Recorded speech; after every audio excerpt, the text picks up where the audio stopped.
Hello बच्चों, चलिए प्रश्न को पढ़ते हैं।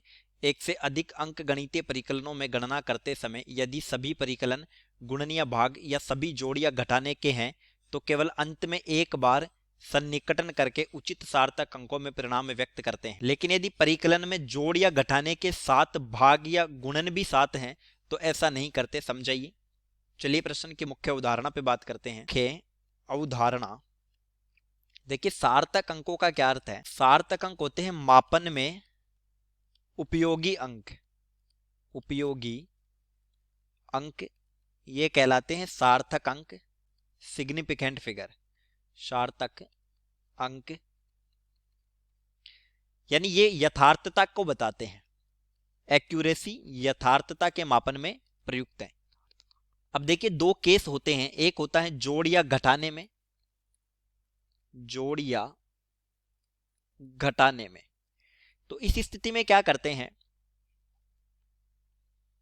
अंतिम परिमाण में, अंतिम जोड़ या घटाने के अंतिम परिमाण में दशमलव के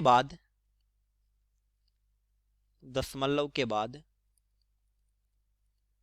उतने ही अंक होते हैं, उतने ही अंक होते हैं जितने दिए गए मानों में, यानी जिनको हम जोड़ रहे हैं उन मानों में, दिए गए मानों में दशमलव के बाद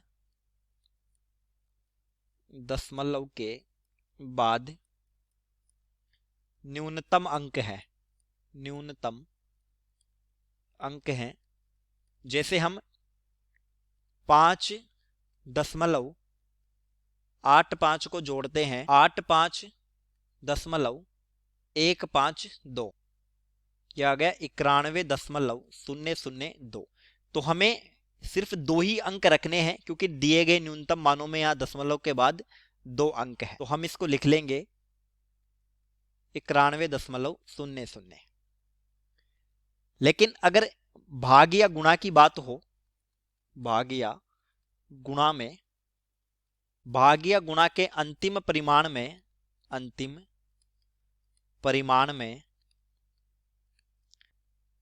उतने ही सार्थक अंक होंगे, उतने ही सार्थक अंक होंगे जितने दिए गए मानों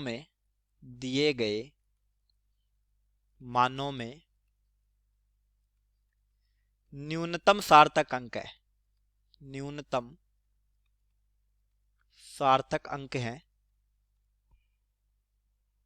जैसे 555 है, इसको गुणा करना है 1.1 से, तो यहां पर 555 में सिग्निफिकेंट फिगर कितने हो जाएंगे, अशून्य अंक सार्थक अंक होते हैं 3, और यहां पर हो गए सिग्निफिकेंट फिगर 2।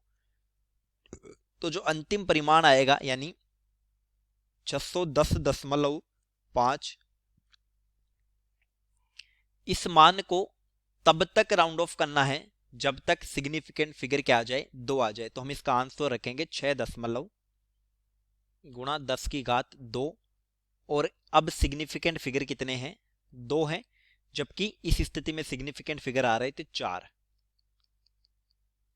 और जो 10⁻³ में होता है उसको सार्थक अंक में शामिल नहीं करते। प्रश्नानुसार यदि हम जोड़ने घटाने को भाग और गुणा के साथ लेंगे तो हम मिनिमम सिग्निफिकेंट नंबर तक हल नहीं कर पाते। तो चलिए, उम्मीद करता हूं प्रश्न समझ आया होगा। धन्यवाद।